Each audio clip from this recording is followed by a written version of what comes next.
Vamos a dar inicio a la clase de este día miércoles. Ahora nos corresponde trabajar estudios sociales y ciencias. Entonces a iniciar con la guía de estudios sociales. Vamos a compartir en este momento la pantalla para que podamos ir viendo a la par lo que es la guía. Poder ir dando las orientaciones para resolverla, ¿verdad? Así que comenzamos con estudios sociales. Continuamos en la unidad 5, ¿verdad? Todavía estamos en la unidad 5 que habla acerca de la identidad de América Central a través de lo que es la realidad histórica. Y pues estamos en la fase 3, semana 15. En este día nos corresponde hablar acerca de la formación de los estados de Centroamérica. Recordemos que la semana pasada vimos el proceso de independencia, ¿verdad? Proceso de independencia y la formación de lo que era la República Federal Centroamericana. Pero ya el día de ahora vamos a ver también cómo se desintegra esa República Federal y pues cómo se forman los estados de Centroamérica. En la actividad 1.1 dice, lee e interpreta la siguiente frase. Entonces nos regalan una frase y usted dice acá que con la ayuda de sus padres o encargados debe de realizar una síntesis, o sea, de como mencionar qué es lo importante de lo que habla esta frase, la idea principal de esta frase. La frase dice de la siguiente manera, dice, la educación es el alma de los pueblos y abono de los ejércitos de la libertad. Esta frase es del señor Francisco Morazán y vemos que pues, la idea principal que plasma es la educación, ¿verdad? Habla acerca de la educación y su importancia, ¿verdad? Tanto así que llega a categorizar la educación como el alma de los pueblos, o sea, como aquella parte tal vez intangible, pero que le da vida a un pueblo. Y a la vez dice, es abono de los ejércitos de la libertad. Y aquí cuando habla de ejércitos, pues no se refiere a formar parte de qué, ¿verdad? Convertirse en soldado o algo así, sino que se refiere a que una persona que ha estudiado, que se ha preparado a conciencia, pues tiene una forma de pensar diferente, ¿verdad? Ya no es fácil engañarla con cualquier cosa, sino que ya razona muy bien todo lo que pasa a su alrededor. A ese punto se refiere con lo que es la parte de la libertad, ¿verdad? Ya no es esclavo de lo que digan los demás, sino que puede analizar todo lo que pasa a su alrededor y poder tomar sus decisiones. Por ahí va la parte interpretativa de lo que es esa frase, ¿verdad? Aquí, ¿verdad? Sí van a necesitar pues la ayuda de sus padres. Yo acá les he dado ideas, ¿verdad? De qué es lo que podría ir, pero se puede discutir, ¿verdad? Con sus papás o encargados para ver qué vamos a colocar. Luego viene la actividad 2. Ojo, en la actividad 2, aparte de leer toda la información que nos regala ahí, también dice que se van a copiar en el cuaderno las ideas más importantes. O sea que hay que hacer como un resumen de toda la información que está en la actividad 2. O sea, lo primero que vamos a hacer es leerla.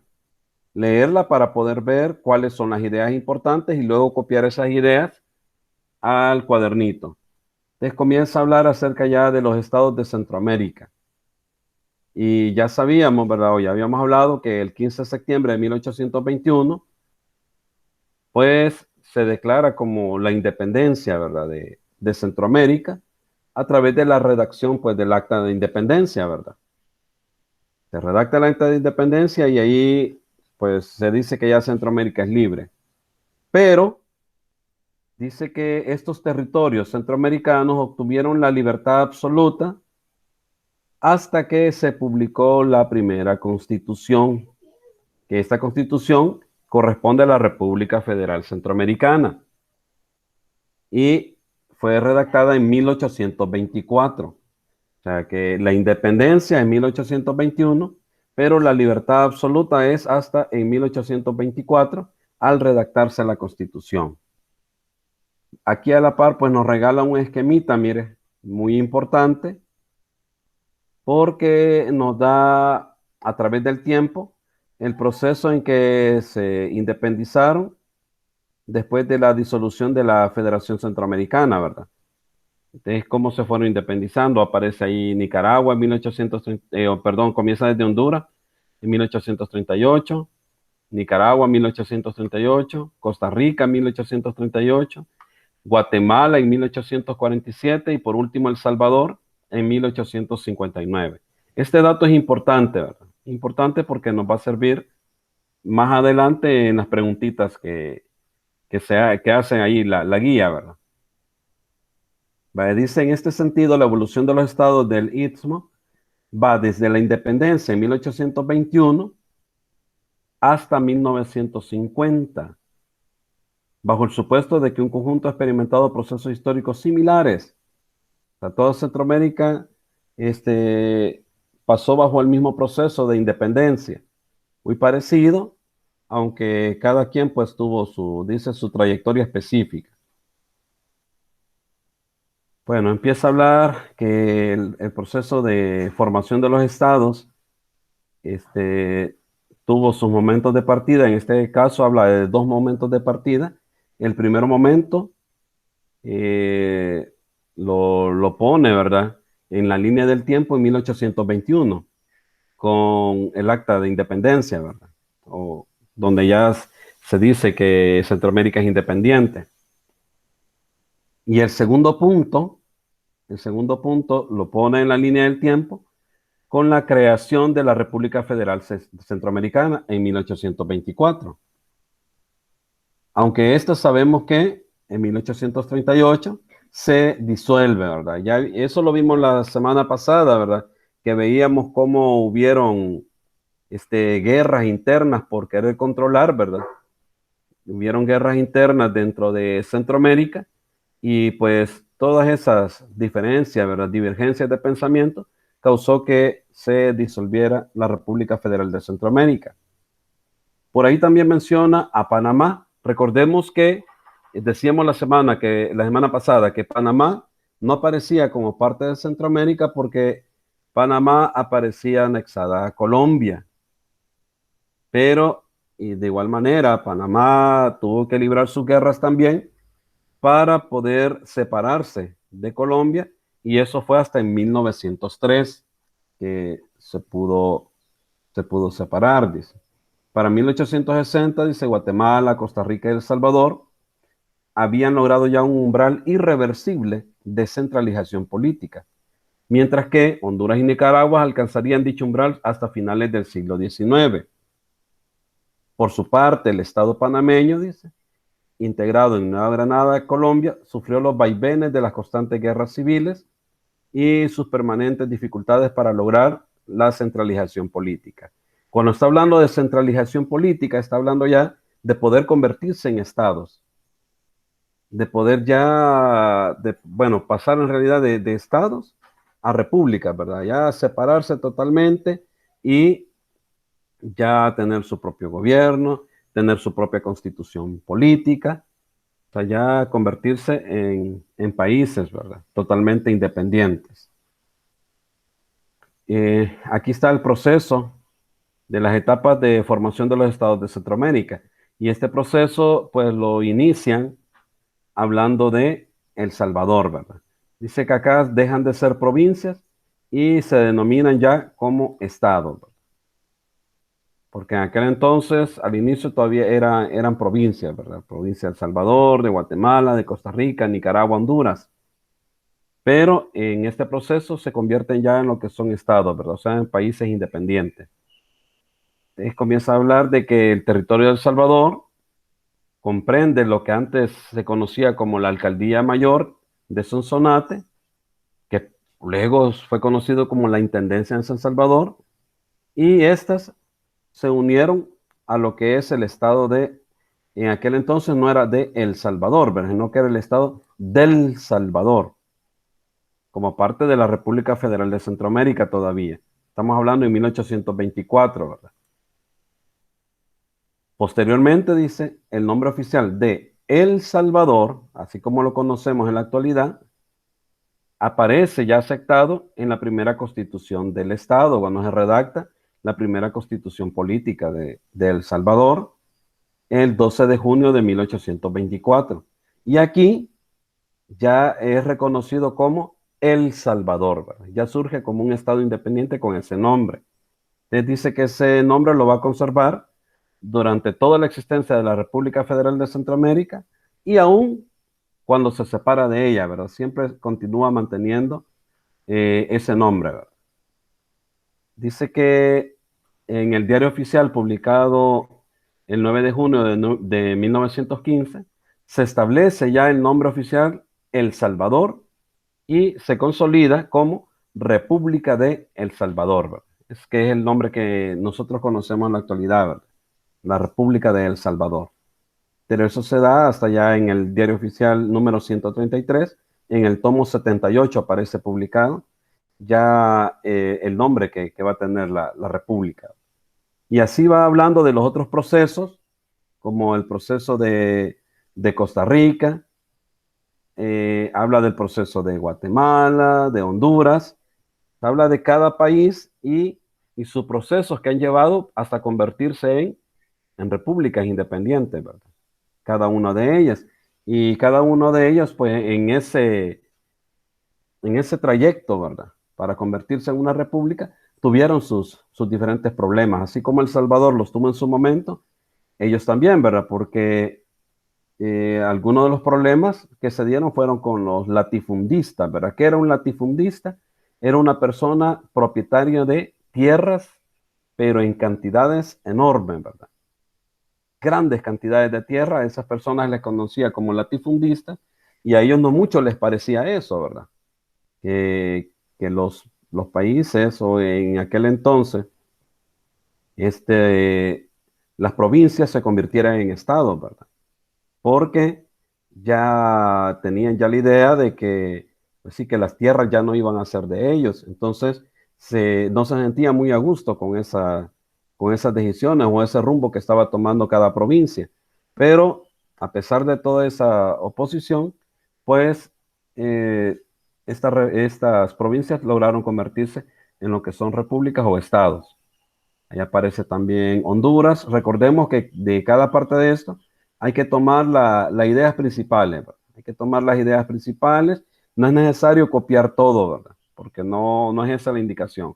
No es de que van a copiar todo, sino que únicamente tomar las ideas principales y hacer un resumen, ¿verdad? Una síntesis de toda esta información. Esto finaliza con la actividad 3, donde nos dice, a partir de la lectura, responde las siguientes preguntas. Y aquí va la primera pregunta. Esto ya lo expliqué. Y yo sé que ustedes ponen bastante atención. Vamos a ver si recordamos eso. Dice, ¿en qué momento Centroamérica alcanza la libertad absoluta? Vamos a ver quién se fijó. 1824. En 1824, ¿verdad? ¿Y qué fue lo que pasó en 1824? Que se alcanzó la libertad absoluta. ¿Qué fue lo que sucedió en ese año?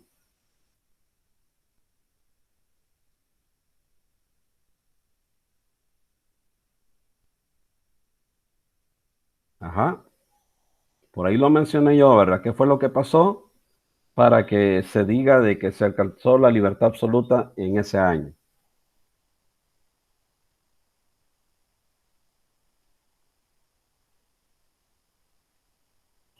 Vamos a ver.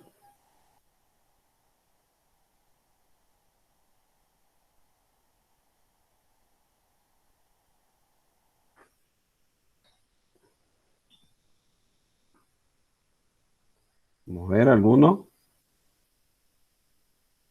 Recordemos que de acuerdo a lo que hemos hablado, y aquí lo tenemos, dice que en 1824 lo que se dio fue la publicación de la Constitución, ¿verdad? Entonces, se publica la Constitución de la República Federal Centroamericana y juntamente con ello se dice entonces que lo que eran las provincias centroamericanas, pues alcanzan la libertad absoluta. La siguiente pregunta dice, ¿cuáles son los estados centroamericanos independientes surgidos después de la ruptura de la Federación Centroamericana? O sea, cuando la Federación Centroamericana se disuelve, ¿cuáles son los estados que surgieron? ¿Qué países surgieron?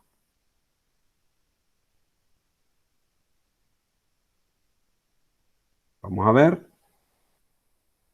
El Salvador, Honduras, Nicaragua, Guatemala y Costa Rica. Excelente, Kenia. Sí, ¿verdad? Solo son los 5 países que en ese momento eran provincias, son los que se convierten posteriormente en estados, ¿verdad? Excelente, ¿verdad? Porque ya vimos que pues Panamá es hasta 1903 y ya ellos es otro proceso, ¿verdad? No sufrió el mismo proceso de estas 5 naciones. Así que está muy bien. La tercera pregunta dice, ¿cuál es el orden cronológico? Cuando habla de cronológico se refiere de tiempo en que los estados centroamericanos se declaran libres e independientes después de la ruptura de la República Federal. Ajá, ¿cuál habrá sido ese orden de tiempo en el que ellos se declararon libres? El Salvador, Costa Rica, Guatemala, Honduras, Nicaragua. No, ahorita es tiempo, necesito fechas.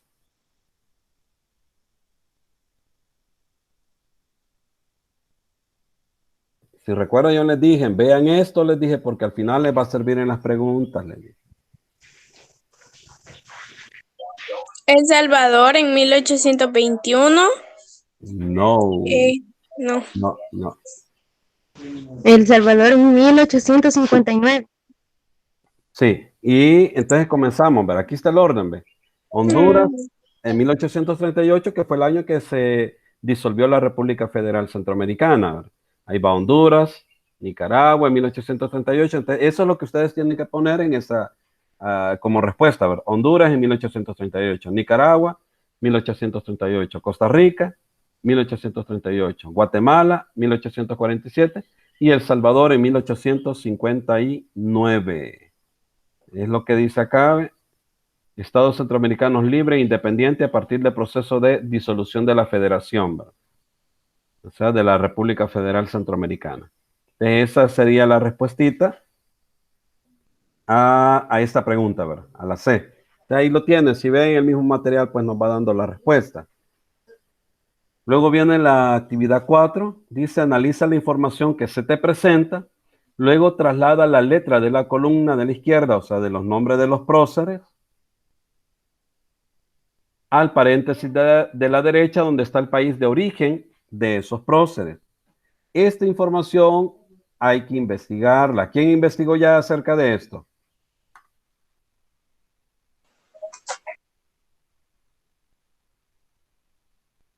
¿Quién investigó ya?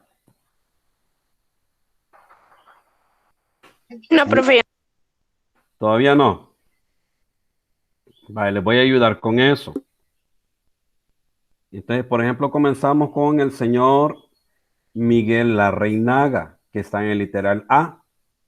Este señor es de origen nicaragüense. Él nació allá en Nicaragua. Quiere decir que el literal A va a ir aquí, ¿verdad? Donde está Nicaragua. Luego viene el señor Francisco Morazán, y Francisco Morazán era hondureño. Él nació allá en Honduras, o sea, el literal B iría acá, donde está Honduras. Luego viene el señor Manuel José de Arce, y este señor era salvadoreño. Entonces, el literal C va a ir aquí a la par de El Salvador. Luego aparece el señor Rafael Carrera. Señor Rafael Carrera, él era guatemalteco, ¿verdad? Él nacido en Guatemala, así que el literal D va a ir aquí a la par de Guatemala. Y por simple descarte, ¿verdad? Juan Mora Fernández es de Costa Rica, ¿verdad?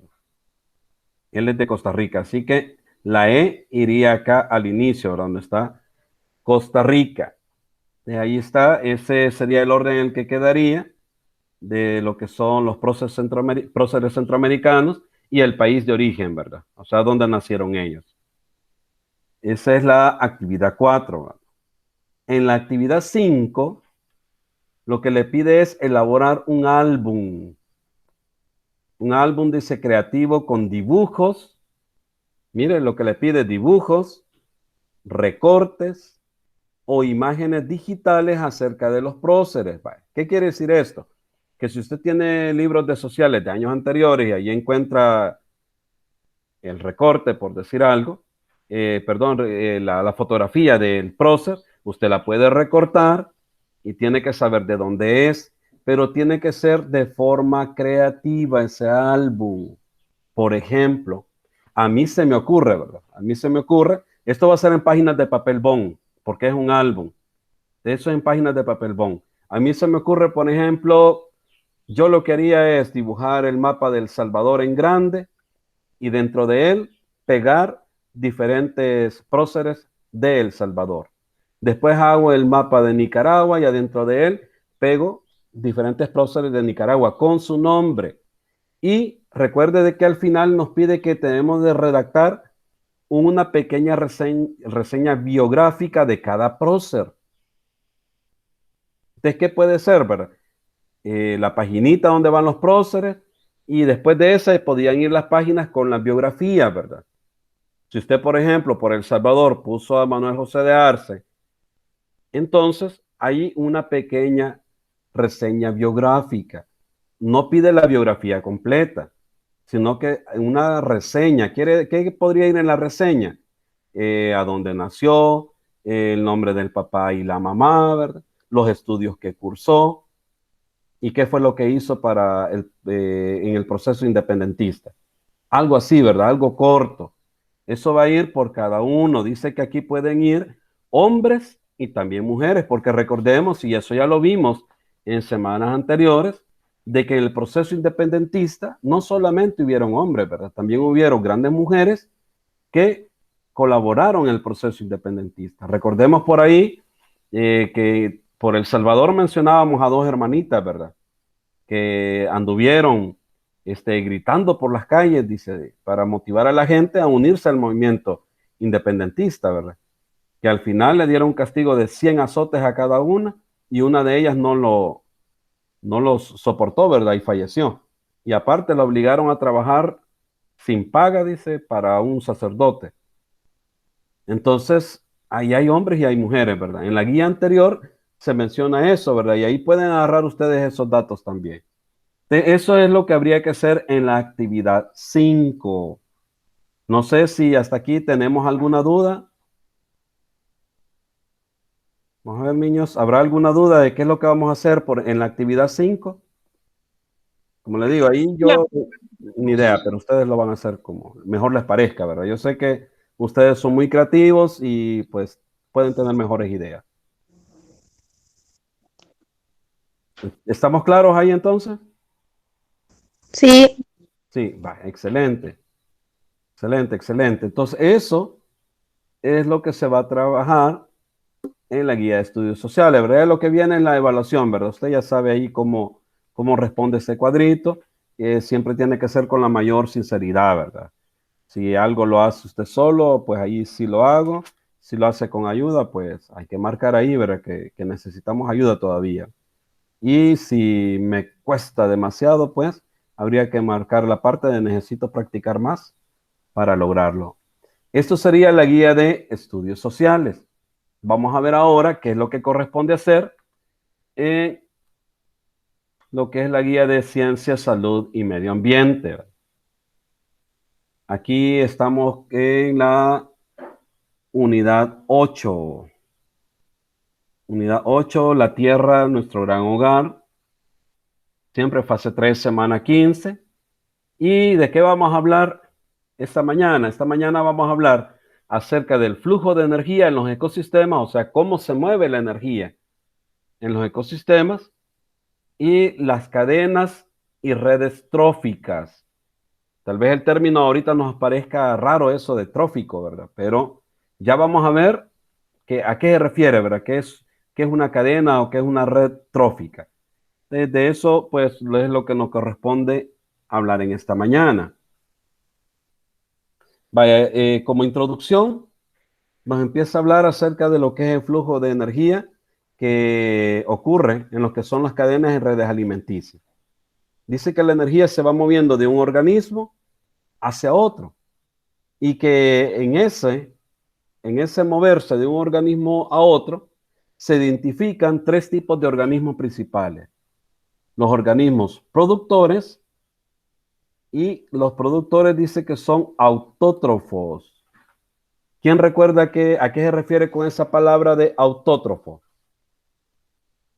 ¿Alguna idea de qué es un organismo autótrofo?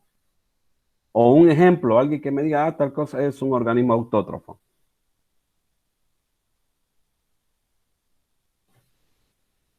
¿Alguna idea? Vale, puedo decir yo que un organismo autótrofo es aquel que fabrica su propio alimento. Eso es un organismo autótrofo, el que fabrica su propio alimento. Entonces, ¿quién me da un ejemplo de organismo autótrofo?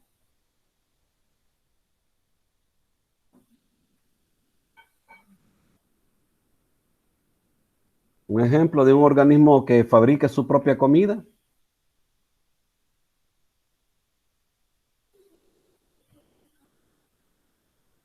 Les voy a dar otra pista. Estos organismos utilizan la energía solar, utilizan el sol para fabricar sus alimentos. La luz solar utilizan para fabricar sus alimentos. ¿Quiénes serán?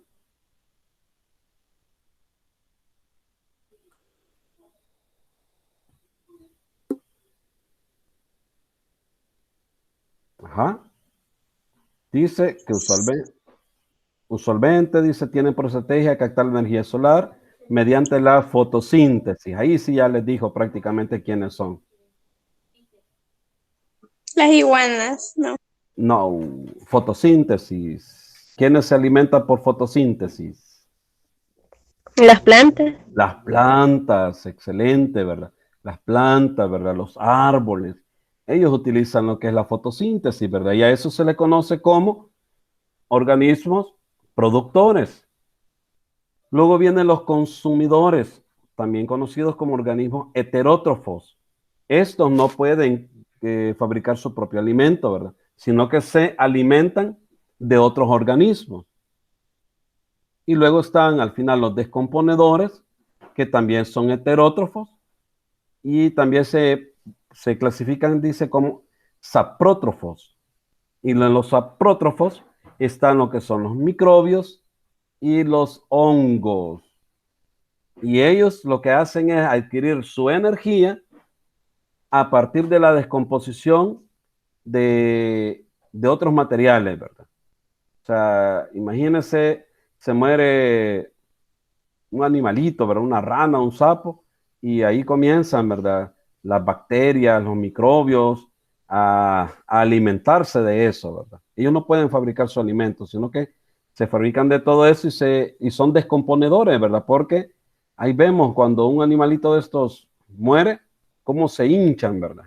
Cómo se hinchan, ¿verdad? Por esa causa de la descomposición de las bacterias, ¿verdad? Que están descomponiendo y a causa de la descomposición se forman gases, ¿verdad?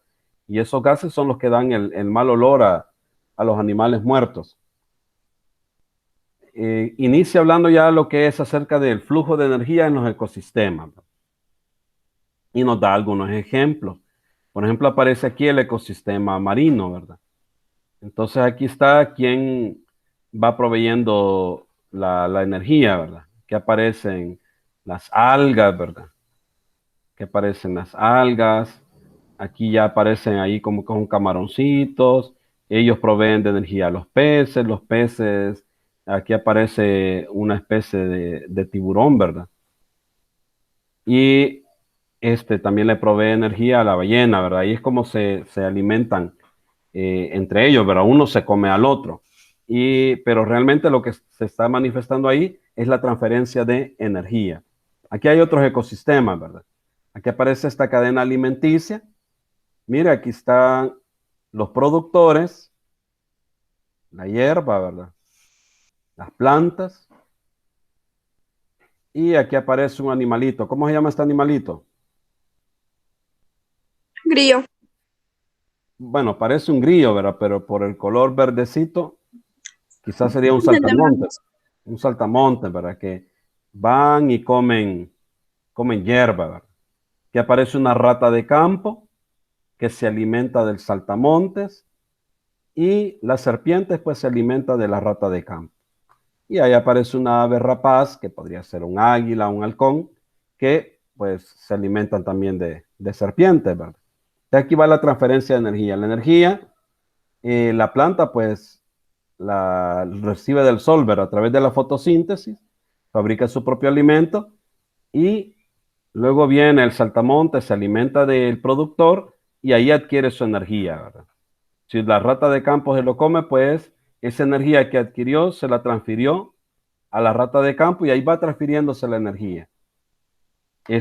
Aquí nos lo ejemplifica mejor en lo que es esta otra figura. Mira, ahí va apareciendo, dice el primer nivel trófico. Y aquí vamos ya con los niveles tróficos. El primer nivel trófico son los productores. O sea, dentro de la cadena alimenticia, el primer nivel trófico pertenece a los productores, al que obtiene sus alimentos a partir de la energía solar. El segundo nivel trófico son los consumidores primarios, o sea, los que se alimentan directamente del productor. Ahí está el segundo nivel trófico. El tercer nivel trófico son los consumidores secundarios. El consumidor secundario es aquel que se alimenta del que come directamente del primer productor, que es del primer nivel trófico, ¿verdad? De los productores. Luego va el cuarto nivel trófico, que son los consumidores terciarios, ¿verdad? Este se alimenta del que se alimenta, del que se alimenta del primer nivel trófico, ¿verdad? Y ahí por eso está ejemplificado, ¿verdad? También hay las ratas de campo, también comen hierba, ¿verdad? Ustedes estarían en el consumidor primario. La serpiente, pues se puede comer a una rata de campo, entonces sería consumidor secundario y está en el tercer nivel trófico. Luego aparecen los consumidores terciarios, que son el cuarto nivel trófico, y pues se alimentan del consumidor secundario. Y cuando cualquiera de estos muere, pues están los descomponedores, ¿verdad? Están los descomponedores que son los que se van a encargar de procesar todos esos cadáveres, ¿verdad? O desechos de los diferentes animales. Y todos ustedes ven que tienen ahí una flechita, ¿verdad? Indicando, dice calor, calor, calor, calor. Está indicando que estos animales, sí es cierto que agarran energía, ¿verdad? En su cadena alimenticia, ¿verdad? Del nivel anterior, del nivel trófico anterior. Pero parte de esa energía también se pierde en calor, ¿verdad? En generación de calor. Parte de esa energía se va perdiendo. Y ya vamos a ver aquí más adelante lo que nos dice acerca de qué es lo que pasa con toda esa energía. Dice, en este sistema los organismos autótrofos, como las algas y las plantas, mira, las algas, ¿a dónde están? ¿A dónde podemos encontrar algas?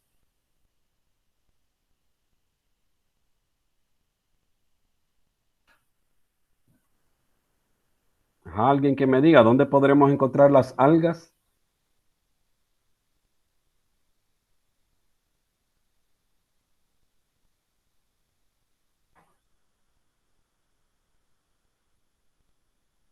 Ajá, algas, ¿a dónde podremos encontrar algas? ¿A dónde? En el mar. En el mar, ¿verdad? Las hemos escuchado como algas marinas, ¿verdad? Que están ahí en el mar y son fuente de alimentación, ¿verdad? Para diferentes especies marinas. Entonces dice que las algas, esas están en el mar, están en el agua, y las plantas, que son las que están en tierra, captan la luz solar para realizar fotosíntesis y transforman la energía lumínica, o sea, la luz, en energía química. Energía química porque se convierte en un alimento que es aprovechada por los organismos heterótrofos. En una cadena alimenticia, dice, se presenta una relación lineal de transferencia de energías y nutrientes. Por ejemplo, aquí nos da un ejemplo de una cadena alimenticia. Aquí está el pasto, que es un productor, ¿verdad? Aparece el conejo, que ya sería el consumidor primario, ¿verdad? Porque los conejos comen pasto, ¿verdad? Zacate. Luego aparece la serpiente como un consumidor secundario porque la serpiente puede comerse un conejo, ¿verdad? Y luego aparecen las aves rapaces, ¿verdad? Que pueden alimentarse de la serpiente. Entonces, vea, dice que es una relación lineal de organismos que se comen entre ellos, ¿verdad? Que uno es el alimento del otro. Este es lo que trata ahí de ejemplificarnos y nos lo da. Aquí aparece una pirámide ecológica, ¿verdad? Aquí están los productores, los consumidores primarios, consumidores secundarios, consumidores terciarios y consumidores cuaternarios, ¿verdad? O sea, que están en el cuarto nivel. El nivel trófico, dice, representa la posición que posee un organismo dentro de una cadena. A eso se refiere con nivel trófico. O sea, que dentro de una cadena alimenticia, ¿cuál es el lugar que le corresponde? Y a eso se le llama nivel trófico. Y ya lo vimos en el dibujito, en este, ¿verdad? Aquí aparecen los niveles tróficos, ¿verdad? Y ya vimos que el primer nivel trófico corresponde a lo que son los productores. Luego habla de lo que son las cadenas tróficas y dice que las cadenas tróficas se refieren a las relaciones alimenticias o alimentarias de los organismos vivos, o sea, de quién se come a quién. A eso se refiere cuando estamos hablando de cadenas y redes tróficas. Y aquí aparece algo bien interesante, mire. Dice aproximadamente solo el 10% de la energía presente en un nivel se transfiere al siguiente. O sea que si el conejo se alimenta del primer nivel trófico, que son los productores, o sea, come zacate, de ese zacate y toda la energía que posee, apenas va a recibir el 10%. ¿Por qué? Porque otro porcentaje se va a ir en calor, por ejemplo, ¿verdad? Dice, el restante 90% de la energía es utilizado por los organismos en los procesos metabólicos o es transferida al ambiente en forma de calor.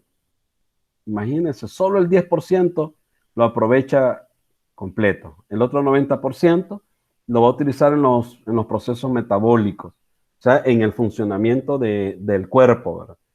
En esos procesos que se van a dar internamente, ahí se van a gastar o se va a ir al ambiente en forma de calor. Por eso es que aparecía ahí el dibujito y la flechita indicando calor, ¿verdad? Porque esa energía se pierde en forma de calor también.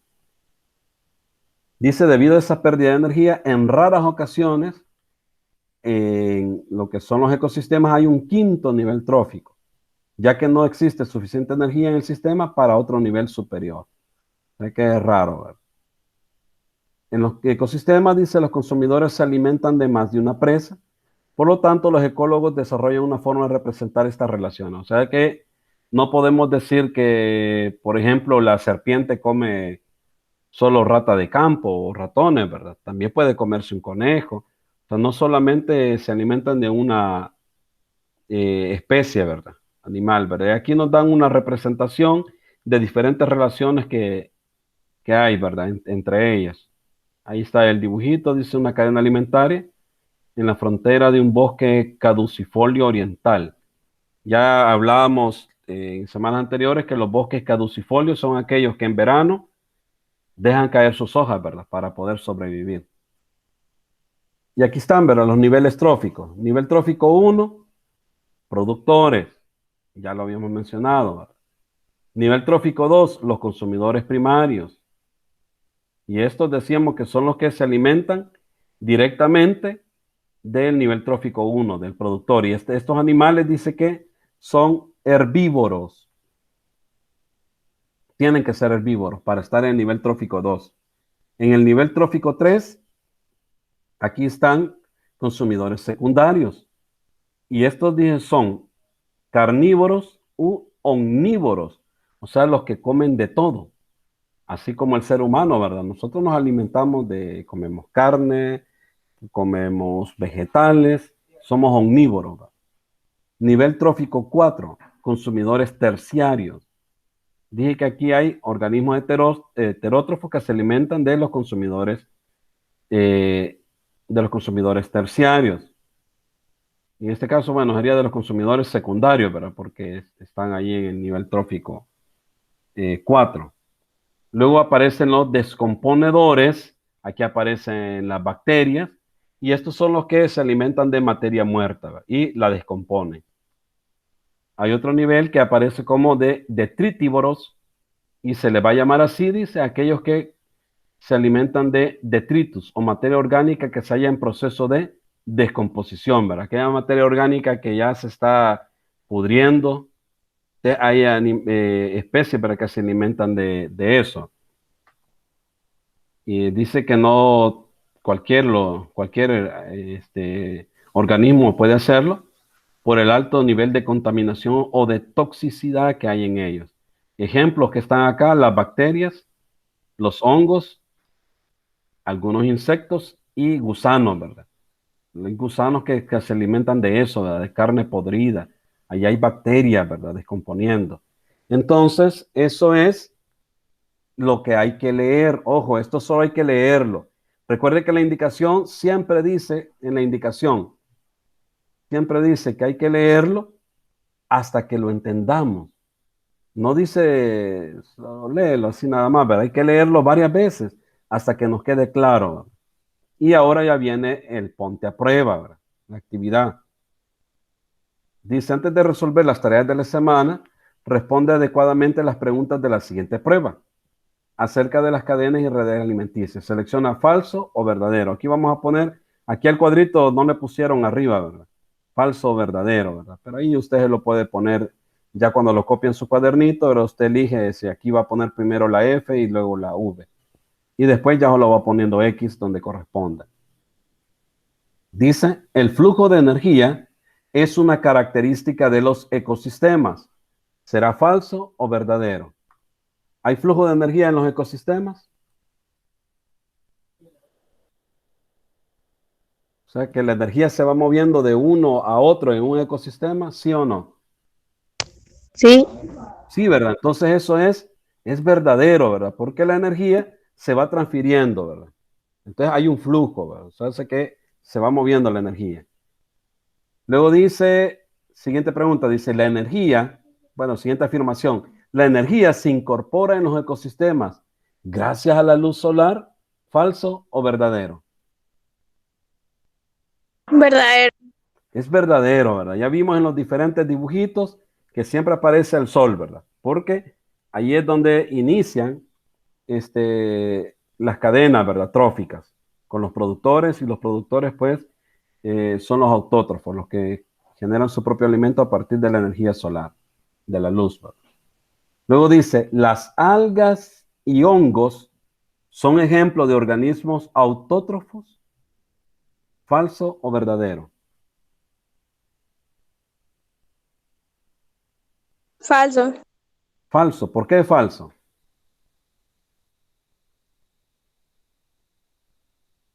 ¿Por qué será falso?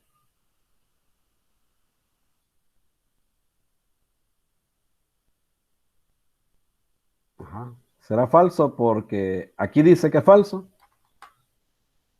Como ya les dije que no se confíen de eso. Es falso porque las algas, estas sí, ¿verdad? Ya lo mencionamos. Las algas sí son autótrofos porque ellos a partir de la energía de la luz, ¿verdad? Del sol, puede generar su propio alimento, pero los hongos no. Los hongos son heterótrofos. Por lo tanto, no son ejemplos los dos de autótrofos. Solo las algas sí, pero los hongos no. Pero como los incluye a los dos, entonces por esa razón, este es falso. Luego dice, el primer nivel trófico está formado por organismos autótrofos o productores, falso o verdadero.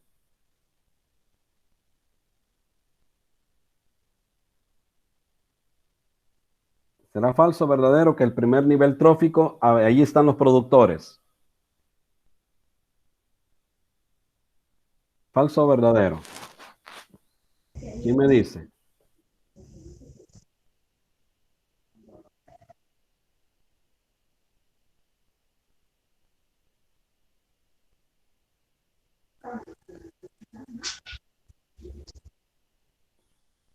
Ajá.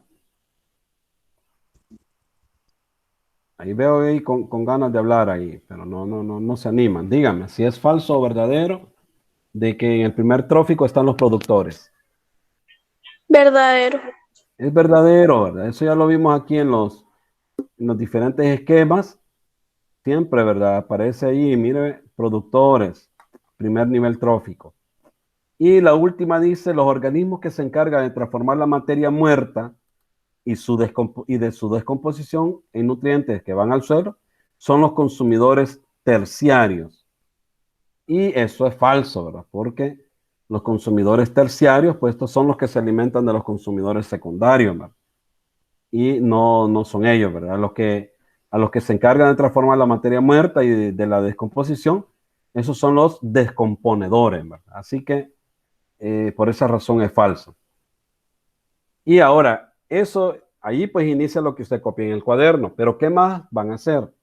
Dice, van a hacer una cadena alimentaria de su entorno, de lo que tienen alrededor. Dice, observa los organismos que se encuentran en el entorno de tu vivienda y construye una cadena alimentaria. Deberás dibujarlos y colorearlos en tu cuaderno. El esquema debe incluir flechas que indiquen cómo fluye la energía. Por ejemplo, usted sale al, al jardín de su casa, por decir algo, y empieza a ver qué animalitos hay ahí, ¿verdad? Usted ve que ahí hay una ranita, ¿verdad? Y entonces si hay una ranita, quiere decir que por ahí debe de andar más de algún insecto, ¿verdad? De otro tipo, una mosca, un zancudo. Este se alimenta de la rana, pues se alimenta de él. Por ahí comienza ya transferencia de energía, ¿verdad? Si por ahí anda tal vez un saltamonte, este se alimenta de las plantas, ¿verdad? Y ahí comienza ya la cadena alimentaria y cómo va fluyendo la energía. Si no hay muchos animales, hasta donde llegue, ¿verdad? No sé cuántos niveles tróficos le van a salir a ustedes. Puede ser que solo le salga uno o dos niveles tróficos, no sé. Bueno, no, uno no les puede salir solo uno. Posiblemente le salgan tres, dos niveles tróficos nada más. Pero ahí es lo que van a hacer ustedes, el dibujito y cómo va fluyendo la energía, ¿verdad? Con la flechita. Siempre pues van a comenzar a partir de las especies vegetales hacia todo lo demás, ¿verdad? Eso es lo primero. En el literal B dice cadena alimentaria de distintos ecosistemas. Dice construye una cadena alimentaria para la zona urbana, costera y de arrecife de coral con los organismos de cada ecosistema de la tabla 1. El esquema debe incluir las flechas que indiquen cómo fluye la energía e identifica el nivel trófico para cada organismo. O sea, quienes estarán en nivel trófico 1 van a ser siempre los productores. Por ejemplo, si nos vamos a este, miren, aquí el de la zona urbana. Si nos vamos al de la zona urbana, si yo ya sé que el nivel trófico 1 son los productores y que los productores son plantas, entonces yo veo que el único productor que aparece acá es la grama. Entonces aquí va a iniciar mi cadena trófica y este va a ser el nivel trófico 1, ¿verdad? El primer nivel trófico, la grama. Ahora voy a buscar quién se alimenta de grama, ¿verdad? ¿Qué animal de los que están acá se podrán alimentar de eso? ¿Quién podría ser? Veamos acá. ¿Quién se alimentará? Dice el gavilán gris, torogós, gato, mariposa. Bueno, aparecen también bacterias, pero las bacterias ya sabemos que son descomponedores, así que vamos a tomar estos. Una mariposa. La mariposa, ¿verdad? Tendríamos que tomar la mariposa. Entonces aquí ya tenemos el nivel trófico 2. Y así, ¿verdad? Así vamos a ir construyendo la cadena alimentaria, ¿verdad? Entonces vamos a hacer el esquema. ¿Y como qué va a ser el esquema? El esquema va a ser así como esto, ¿verdad? El dibujito, ¿verdad? Aquí, por ejemplo, En la zona urbana, aquí iría la grama, luego aquí iría la mariposa y así con flechitas, ¿ve? Eso es lo que van a hacer tanto en el A como en el B, ¿verdad? Los dibujitos y las flechitas de cómo va fluyendo la energía, ¿verdad? Cómo se va transfiriendo la energía de un animal hacia otro. Vaya, entonces eso se va a hacer por zona urbana, por la zona costera y por el arrecife de coral. Ahí está.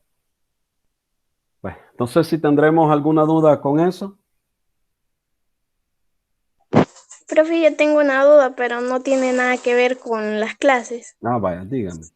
Si el 15 de septiembre vamos a salir a marchar o algo así. No, no, no, no, no, no habrá acto cívico, no habrá nada, ¿verdad? Por la situación de pandemia, este, el MINED, el Ministerio de Educación, lo único que nos ha dicho es que el 15 de septiembre lo que vamos a hacer es cantar el himno nacional, ¿verdad? Todos. Es lo que se va a hacer. Nos van a dar una hora en la cual, pues, a esa hora va a estar estipulado que se va a estar cantando el himno nacional. Eso es lo único que va a haber, pero no habrá desfile, no habrá actos cívicos, nada de eso. Vale, entonces, si no hay más dudas, pues ahí nos vamos a quedar con eso. Y recordemos que ya el día de mañana, ¿verdad? Empezamos a entregar las primeras dos guías, ¿verdad? Lenguaje y sociales. Ya el día de mañana las espero recibir. Y pues para el viernes tenemos ahí matemática y ciencia, ¿verdad? Ahora ciencia hoy viene como que un poquito más de trabajo, ¿verdad? Que en las anteriores, pero pues tienen todavía ahora y mañana para trabajarlas. Así que creo que sí les alcanza el tiempo. Bueno, nos veremos y espero que sea de provecho esta clase y que ya nos pongamos ahí a avanzar en lo que son las guías. Bueno, adiós niños.